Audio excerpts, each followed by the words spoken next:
Budget తీవ్ర నిరాశకు గురి చేసిందని మరో ఎమ్మెల్సీ వరదు కళ్యాణి అన్నారు. ప్రజలను నిట్టనిలువుగా మోసం చేశారని మండిపడ్డారు.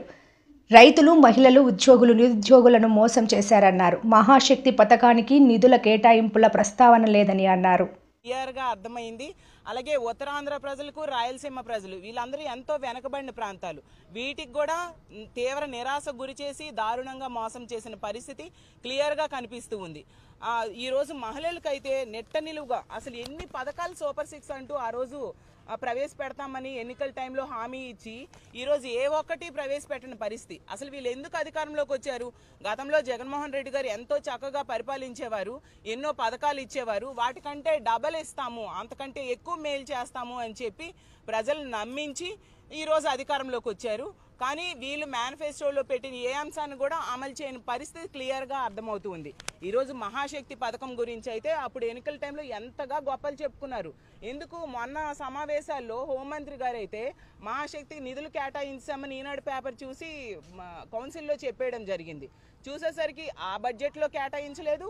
ఈ రోజు ప్రవేశపెట్టిన బడ్జెట్లో కూడా మహాశక్తి పథకానికి అంటే 19 సంవత్సరాల నుంచి 59 సంవత్సరాలు ఉన్న మహిళలకి నెలకి 1500 చొప్పున ఇస్తాననే ఆ పథకానికి రూపాయి కూడా కేటాయించిన పరిస్థితి ఈరోజు బడ్జెట్ అసెంబ్లీ కౌన్సిల్ సాక్షిగా ప్రజలందరికీ తెలిసిపోయింది.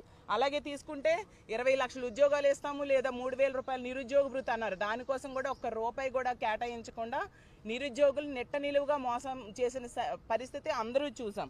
అలాగే తీసుకుంటే ఫ్రీ బస్సు, ఎన్ని గొప్పలు చెప్పారు ఫ్రీ బస్ కోసం. అసలు ఆంధ్ర రాష్ట్రంలో మహిళలందరూ ఎంతో ఆశగా ఫ్రీ బస్ కోసం ఎదురు చూసే పరిస్థితి, దాని ఊసే ఈ బడ్జెట్లో పెట్టని పరిస్థితి. అలాగే తల్లికి వందనం, అలాగే రైతు భరోసా, ఈ 2 పథకాలకైతే అరాకొర నిధులు కేటాయించారు. అసలు తల్లికి వందనం కావాల్సింది 12,000 కోట్లు పైగా కావాలి సంవత్సరానికి. గత సంవత్సరము ఇవ్వలేదు, ఈ సంవత్సరము తీసుకుంటే ఇంచుమించు 25,000 కోట్లు కావాలి. కానీ కేవలం వాళ్ళు ఇచ్చింది 9,400 కోట్లు. అది అసలు యాక్చువల్గా ఆన్ గోయింగ్ స్కీమ్.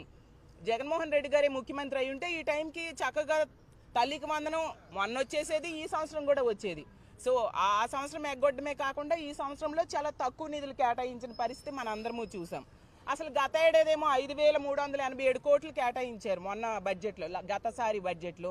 అసలు ఆ నిధులు ఏమైపోయాయి? ఎవరికి ఇవ్వలేదు కదా తల్లికి వందనం. అలాగే తీసుకుంటే రైతు భరోసా, రైతుకేమో 20,000 ఇస్తానన్నారు. ఏది 20,000? దానికి కావాల్సింది 10,400 కోట్లు అయితే 6,300 కోట్లు కేటాయించి కంటి తుడుపు చర్యగా కేటాయించడం జరిగింది. గత సంవత్సరం ఇవ్వలేదు, ఖరీఫ్ అయిపోయింది, రబీ అయిపోయింది. అంటే 20,000 కోట్ల పైగా 2 సంవత్సరాలు కలిపి కావాలి. కానీ వాళ్ళు కేవలం ఒక సంవత్సరం కూడా సరిపోయిన అంతగా కూడా కేటాయించకుండా రైతులు నెట్ట నిలువుగా మోసం చేసిన పరిస్థితి మనం చూసాం. అలాగే దీపం కోసం అసలు గత బడ్జెట్ సమావేశాల్లో ఎన్ని గొప్పలు చెప్పారు దీపం కోసం. తీసుకుంటే 1,55,00,000 మంది ఎల్పిజి గ్యాస్ సిలిండర్స్ ఉన్న వాళ్ళు ఉన్నారు. కానీ 90 లక్షల మందికే కుదించేయడం జరిగింది. అంటే ఎంత దారుణంగా ప్రజలను మోసం చేశారో అర్థం చేసుకోండి. దానికి కూడా 4,000 కోట్లు అవసరమైతే ఈ బడ్జెట్లో 2,601 కోట్లు కేటాయించడం జరిగింది. అంటే దానికి కూడా ఎంత ఘోరంగా ఆ పథకానికి తూట్లు పడవడానికి ప్రయత్నిస్తున్నారో మనం అర్థం చేసుకోవచ్చు. అలాగే సున్నా వడ్డీ తీసుకుంటే 10 లక్షల రూపాయల వరకు సున్నా వడ్డీ ఇస్తామన్నారు. దానికోసం అసలు ప్రస్తావనే లేని పరిస్థితి మనం చూసాము. అలాగే ధరల స్థిరీకరణ నిధి కోసం అసలు 300 కోట్లు ఏంటండి? ఏ కొరన సరిపోతుంది? ధరల స్థిరీకరణ నిధి 5,000 కోట్లు పైగా కావాలి, 300 కోట్లు ఇచ్చారు. అంటే నమ్మించిన ప్రజలకి ఎంత నెట్ట నిలువుగా మోసం చేశారు అనే విషయం మనం క్లియర్గా అర్థం చేసుకోవచ్చు. ఇది నిజంగా అంకెల గారడి అనే విషయం క్లియర్గా ఈ రాష్ట్ర ప్రజలకి ఈ బడ్జెట్ని చూశాక అర్థమైంది. అసలు ఎప్పుడు కూడా గతంలో వాళ్ళు బడ్జెట్లో ఏం చేస్తారు, అప్పులేని, ఖర్చులేంటి, ఈ ఆదాయం ఎలాగా, ఇవి చెప్పుకుంటారు. కానీ ఈ బడ్జెట్లో తీసుకుంటే ఎంతసేపు కూడా గత ప్రభుత్వాన్ని తిట్టడం, ఈ ప్రభుత్వంలో గౌరవ మంత్రి గారైన లోకేష్ గారి గురించి పొగడ్డం, అదే పనిగా పెట్టుకున్నారు తప్ప వీటి మీద కాన్సన్ట్రేషన్ లేదు. పవన్ కళ్యాణ్ గారు బాధపడతారని ఒక్కసారి పవన్ కళ్యాణ్ గారి పేరు ప్రస్తావించారు.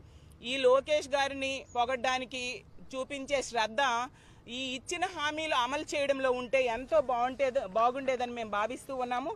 అసలు బడ్జెట్ ద్వారా అసలు వీళ్ళ పరిపాలన ద్వారా రాష్ట్రం పురోగమనంలోకి తీసుకెళ్లాల్సింది వీళ్ళు చేసిన పనుల ద్వారా తిరోగమనంలోకి వెళ్లే పరిస్థితి మనం క్లియర్గా చూస్తూ ఉన్నాము. అసలు ఈ కూటమి ప్రభుత్వం ఎలా ఉందంటే ఎన్నికల టైంలో ఎన్నో హామీలు ఇచ్చి ఈరోజు ఏ ఒక్కటి అమలు చేయడానికి శ్రద్ధ చూపించట్లేదు. ఏరు దాటాక తెప్ప తగలేసే పరిస్థితిలో వీళ్ళు పరిపాలన సాగిస్తున్నారు అనేది ఇప్పుడు ప్రవేశపెట్టిన బడ్జెట్ ద్వారా మరొకసారి తేటతెల్లమైంది. ప్రజలందరూ కూడా దీన్ని గమనిస్తూ ఉన్నారు. రానున్న రోజుల్లో ఎలాగో బడ్జెట్ మీద చర్చ ఉంటుంది. దాని మీద వీళ్ళు ఏ విధంగా ప్రజలను మోసం చేశారు, వీటన్నిటికీ వాళ్ళు ఎన్నికల్లో ఇచ్చిన హామీలన్నీ అమలు చేసి తీరాలి అని మా వైఎస్ఆర్ కాంగ్రెస్ పార్టీ తరఫున ప్రభుత్వం మీద ఒత్తిడి చేస్తాము.